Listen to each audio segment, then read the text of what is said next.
Okay, folks, well, welcome back. We're at the midpoint of our discussion on cameras, and we have a lot to cover today. So let's get started. I am going to be off camera for the rest of this episode, try and make this thing go faster, and we'll see you at the end.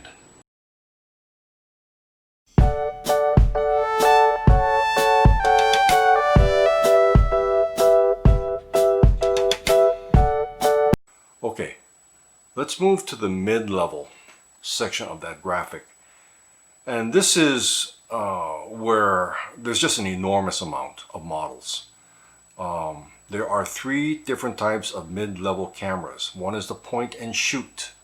And these are compact and light, but they're really meant for photography. Now they all can do video, and I've actually used one of those for years, but it's not a good choice for filmmaking. They all have fully retractable zoom lenses, and that rules out using lens filters, which is something that you're really going to need. Now there's also bridge cameras with zoom lenses and action cameras. You know, that's a recent category that's popped up and an increasingly important one.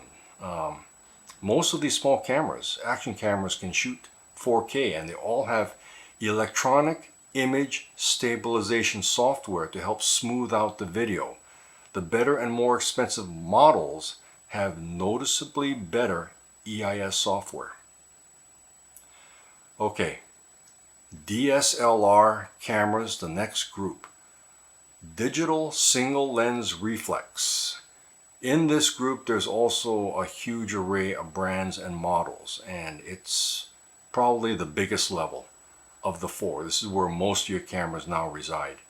These cameras typically have a much bigger sensor than the bridge camera, and that allows in more light and inherently makes the image better. But you know, not all DSLR sensors are the same size. Take a look at this next chart here. We got full frame, we got APSC, and then we've got micro size. And you can read the chart if you want, but just take a look at the sensor sizes to the left. You know, you can see that they're all very different. Now, that full frame gives you the best picture. Yes, it does. It's the biggest sensor. It gives you the best photographs. It gives you the best video. But they're also big cameras, and they are also expensive. And if I'm not mistaken, they all require special lenses meant for a full frame camera. So if you had a different camera and you bought a full frame, you got to buy a whole new set of lenses, and that is just out of sight price-wise. The APS-C sensor is kind of in between the micro and the full frame. Now these particular sensors use a crop factor to create their image, so when you look at the image, it's just a portion of what a full frame would get. It kind of looks like it zoomed in. A micro sensor, which is usually called a micro 4/3 image sensor, is even zoomed in more because it's a smaller sensor.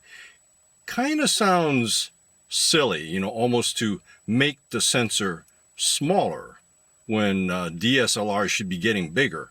But what happens with this particular micro 4/3 sensor is that it can shoot high resolution in video for long periods of time. For all of you that have tried to shoot video on your camera, I think a lot of you have experienced where the camera just shuts off automatically because the sensor is getting too hot, and that's exactly what a full frame does. So these particular smaller sensors have a huge advantage that they can go for a longer time at high resolution. Now, are there cameras that have sensors that are larger than full frame? Yes, there are, but that's way beyond the discussion of making a no-budget film.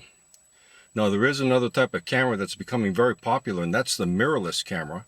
A lot of people think that's just a smaller DSLR. It really isn't, not quite. I know that sometimes the DSLR and the mirrorless host the exact same sensor, so people do get it confused, but a DSLR has a mirror in it, digital single lens reflex, and the word reflex refers to this reflexive mirror that's inside the DSLR that makes the optical viewfinder work. Now, when you remove the optical viewfinder assembly to make the camera smaller and lighter, you're removing the mirror. And so you can't use the name anymore because it doesn't make any sense. But just to confuse the ever-living crap out of you, take a look at this next slide. This is the backside of a mirrorless. And what do you see there? That's right, a viewfinder. How do you like that? They take it off and they put it right back on. In this case, this is an electronic viewfinder, not an optical one.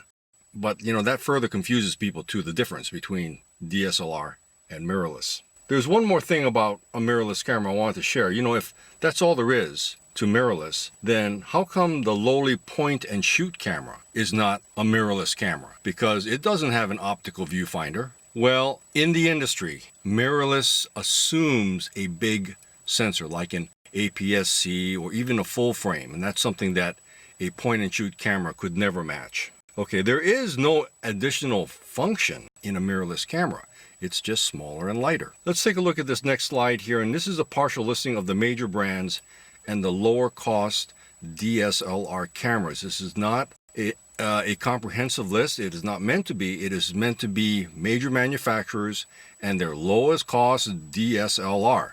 Now, they had to fit into a specific price point that I had in mind, and you can see that Sony only managed to get one on the list. Okay, check out the rightmost column and you can see the issue with the DSLR cameras. All of these camera prices are camera only, no lenses included. So that Nikon D3500, that price is misleading. You've got to add the lenses on top of that and things get expensive. Now let's talk about some features that you can ignore when buying your first camera, especially since we've already covered DSLRs. Full frame, we just talked about that, didn't we? Full frame is really good for photography, not quite as good for filmmaking. You don't need to worry about that. Mirrorless, yeah, we just talked about that too. Reduces the weight of the camera. I wish it would reduce the price a little more. 60 frames per second. You know, 60 frames per second is okay for slow-mo. 120 frames would be even better. If you need the 60 frames per second, I think you're going to get that in the action camera that you're going to buy. And you're probably going to film something outside that needs to be filmed in 60 FPS.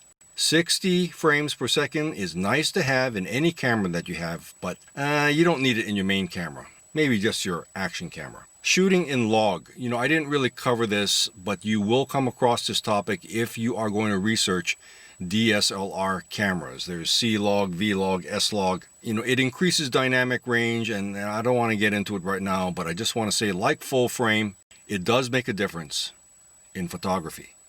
Not quite as much in filmmaking, so don't worry about it. Okay, I think you can kind of see where I'm going here. I'm not going to recommend any of the DSLR models. Why? Because they cost too much. It's all about money, folks. You know, remember, lenses not included. Now, if you insist that your next camera, or maybe even your first camera, is going to be a DSLR, then please take a look at the bundles that are offered online. And here's a slide that shows you some of the things that you can get. Package lenses, package all kinds of goodies here.